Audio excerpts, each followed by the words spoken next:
Hi, this is Anthony Parent, a tax attorney, one of the partners here at Parent & Parent, and I'm founder of IRS Medic, and I'm here today to talk to you about the new IRS 2012 Offshore Voluntary Disclosure Initiative. And what the purpose of this video is to kind of explain how we got where we are right now. Because it used to be, there was a thing called secrecy. You used to be able to take your money as a United States citizen and say you want to go on vacation to the Caymen Islands or yodel across the Alps. And it was a little bit of a gamble, but chances were if you deposited your money into these foreign accounts, the IRS would never find out about it. Your money could grow tax-free. You could tell the fellas here to give them a polite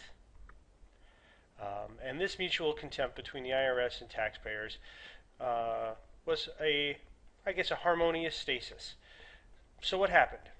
Well, you ever think about the trouble that diamonds cause? High credit card balances, low funds in your checking account, crippling worries if you spend enough on a particular ring, and the sinking feeling that perhaps you are a sucker buying something where the supply is artificially limited. And now there's one more thing. Diamonds cause the total breakdown of something that used to mean something. Banks and secrecy. How? Well, remember those diamonds? And remember those secret Swiss bank accounts? Remember having nothing or little to worry about? And it's true until you want to bring that money back to mom and apple pie. She's got a problem. Oh yeah, customs. Kind of hard to bring a whole bunch of cash in, kind of hard to bring a whole bunch of gold in, kind of hard to just wire money to a bank because that will certainly alert the IRS. So some people had the idea that odorless condensed diamonds are perfect for smuggling. And it was a perfect plan until it wasn't. While Customs JFK, this guy was caught. And he worked for UBS. And he sung like a bird. And he continued to tell all the details on UBS in this criminal enterprise between the Bank of UBS and U.S. account holders. And essentially what happened was UBS was forced to give up names, and the IRS even forced Switzerland to change its laws, which ended much of the bank's secrecy. The IRS learned a whole bunch of great information, and they used this with surprisingly effective results. And not only that, the IRS now has new laws, and so much so that every bank in mostly every country is so fearful of doing business with any U.S. taxpayer that a lot of banks simply won't do business with U.S. citizens anymore. Now, in 2009, we had the first offshore initiative. And that created a 20% penalty on the highest account balance. And that's really been the worst of it. Then in 2011, they increased it to 25%.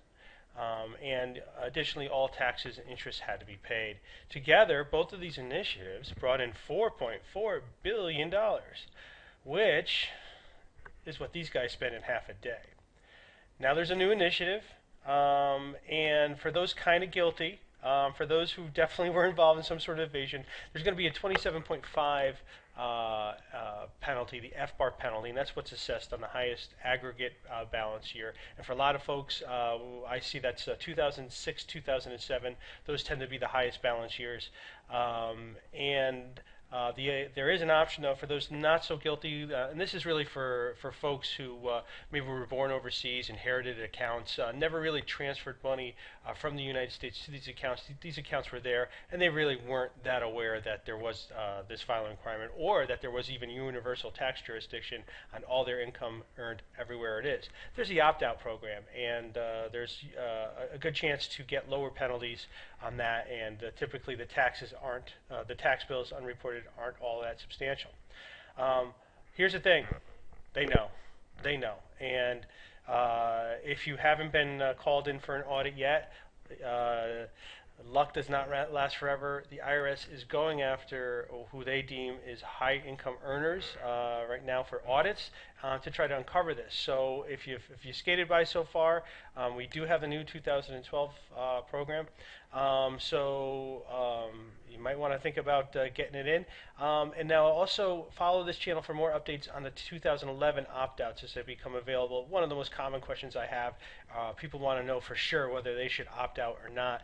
And really, there's just simply not enough. There's not enough history right now for us tax practitioners to give a real adequate answer. And we'll have more details as they come available. And let's see here. And if you want to talk now, one of the things that is very important is not to talk to your CPA about your offshore accounts, and it's pretty critical because the IRS can force your CPA to testify, and your CPA has to say everything you said, and that could be really important to show what your state of mind was. So only talk to an attorney. Now, if you want your CPA present, no problem, but talk to the attorney first, and then we can conference call him in. And thanks for watching, and please, any questions, put them down in the comments. I'll be updating this as we go along, and thanks for watching.